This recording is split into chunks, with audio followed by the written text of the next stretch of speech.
यदि आप salaried employee हैं, आपके एम्प्लॉयर ने आपका टीडीएस बिल्कुल प्रॉपरली डिडक्ट किया है और आपने न्यू टैक्स रेजिम सेलेक्ट किया है, तो उसके बावजूद भी आपकी कुछ एडिशनल छोटी मोटी टैक्स लायबिलिटी आ सकती है।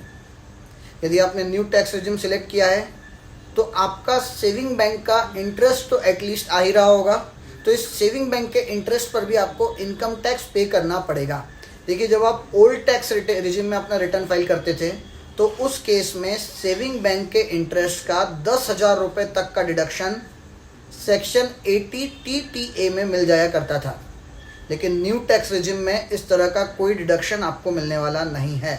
इसका मतलब यदि आपका सेविंग बैंक का इंटरेस्ट चाहे 1 रुपये है, चाहे 1 लाख रुपए है, आपको यहाँ पर उस पर इनकम टैक्स पे करना होगा। उस सेविंग बैंक के इंटरेस्ट को आपको आपकी इनकम में, इनकम फ्रॉम अदर सोर्सेस में डिस्क्लोज करना होगा। ऐसा जनरली होता आया है कि टैक्स पेयर्स अपने एम्प्लॉयर को अपनी दूसरी इनकम तो सब डिक्लेयर कर देते हैं, लेकिन क्योंकि सेविंग बैंक के इंटरेस्ट के बारे में उन्हें ध्यान नहीं रहता है, कैलकुलेट नहीं कर पाते हैं, इस कारण वो डिक्लेयर नहीं करते हैं।